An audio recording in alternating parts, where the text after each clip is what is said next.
Salatu wassalamu ala Rasulillah wa ala alihi wa sahbihi wa man walah. Inshallah, tonight we will recite juz number 16 and we will complete the last, just a small bit left of Surah Al-Kahf, and then primarily we will recite Surah Maryam and Surah Taha. Surah Kahf, which we've covered the most of yesterday, but even the portion that we do today, as well as Maryam, as well as Taha, the constant theme is stories. So there's actually a lot of stories.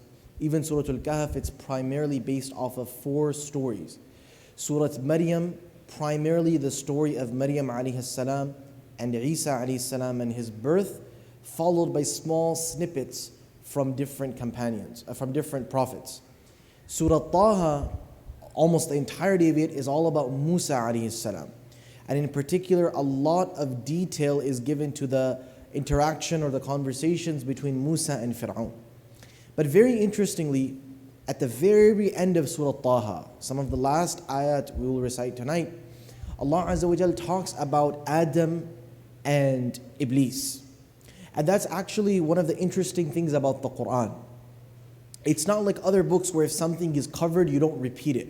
That's not how the Quran works. But the Quran kind of goes in circles. So it links the story of Musa alayhi salam, and then there's some commentary, and then you go back to Adam. Because it's constantly changing between themes and stories, highlighting different aspects of the story. That's one of the things that the Quran does. Something that's explained here, something that's elaborated here, you won't find there, and vice versa.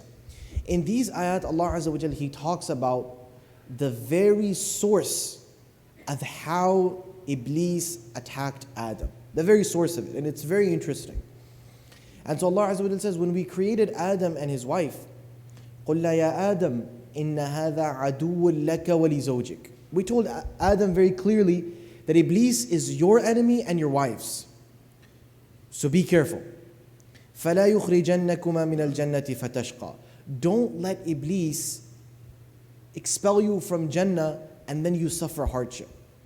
And then, comforting Adam, Allah Azza wa Jal comforted him with 4 things. 4 things that are the major insecurities of human beings. إِنَّ لَكَ أَلَّا تَجُوعَ فِيهَا وَلَا تَعْرَى. If you're worried about hunger, don't worry, because I'll give you enough to eat.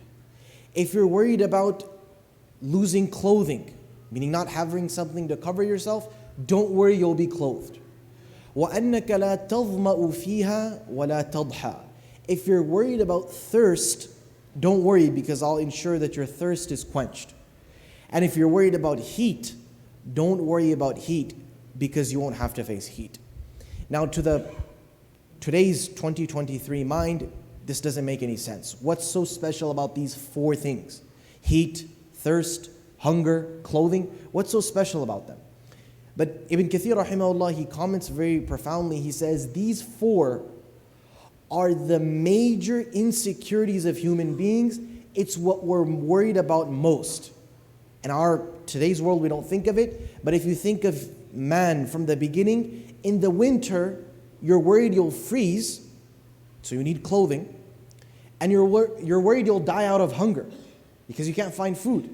Because there's no harvest, the crops are dead, trees are dead, so where do you get food from? Animals are in hibernation. So you need to have enough food stored away, and you want clothing to remain warm. That's what man was busy in the winter. In the summer, you're worried about the heat.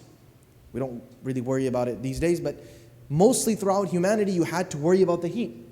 And you had to find a way to keep yourself cool, and you're worried about thirst because water is not easily accessible. There's some faraway well, there's some faraway river. It's not that you just go to your sink and you just turn on, there's water there, there's water in your refrigerator. It doesn't work like that. So these are the 4 major insecurities that Adam had and that human beings have. And we still have them today, they're just in different forms. So we're just worried about feeding ourselves. We'll still say, I need enough to put food on the table. We literally still say, I need to make enough to put food on the table for my family. Because that's the major, what's at the back of the human being's mind and heart. So Allah said, don't worry about these 4. وأن لا تظمأ فيها ولا تضحى فوسوس إليه الشيطان. But you know what Shaitan did? Shaitan hit at exactly those insecurities. قال يا آدم هل أدلك على شجرة الخلد. Look, Adam, you're told all these things, right? How do you know it's going to be forever? Allah didn't say forever.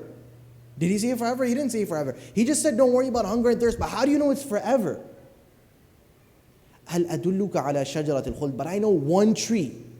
That's the tree of eternity. If you eat from there, everything is forever. هل أدلك على شجرة الخلد وملك لا يبلى. And a kingdom that never finishes. It never goes to ruins. Here Ibn Kathir comments and says, the very reason why human beings want children is because we want to live eternally. We don't want to die. If you ask someone, are you ready to die? They'll be like, no, I don't want to die. Nobody wants to die. Human beings want to live forever. But you can't live forever, so you live through your children. That's why you love your children, because they're an extension of you. And you're worried about everything going away. You're panicked about that. You're saying, no, I hope something will happen, something crazy will happen, I'll lose everything. So you want to keep everything. And you want it to be for yourself. And so Adam and Hawa ate from the tree. And it's not that Adam and Hawa intended to disobey Allah. And that's what we usually forget. We think Shaitan is going to tell us that leave Allah, do shirk with Allah in that way. It doesn't work that way. Because in Surah Al-A'raf, elsewhere, Allah says, وَقَاسَمَهُمَا. Shaitan swore, إِنِّي لَكُمَا لَمِنَ النَّاصِحِينَ. I'm just here to help you out. Iblis is like, I just want good for you. There's nothing bad. I want good for you. And so Adam and Hawa fell for it. And the lesson to extract from this is when Ramadan is over, the major way Shaitan will attack us is our insecurities. And it'll always sound logical. Shaitan will always sound logical. It's almost like someone comes to you right now and says, someone hit your car in the parking lot. Even if it's a kid, even if it's someone you don't believe, you're going to go double check. You're worried, is my car okay? Did someone hit my car? That insecurity is part of us as human beings. And Shaitan hits at that insecurity. And he says, look, this thing that Allah is saying not to do, that's the only thing that'll help you. That's the only thing that'll solve your problem. That's the only thing you're missing out on. And so we fall prey to Shaitan because of him hitting at our insecurities. But that's why Allah Azza wa Jalla, one of the wisdoms why He tells us all of this is, look, it already happened with Adam. And that's Allah's giving us an open book exam. Look, this is how Shaitan will attack you. Now it's on you to think. Now it's on you to realize and sense when Shaitan comes for you that he comes at my insecurities, but I'm smarter than that.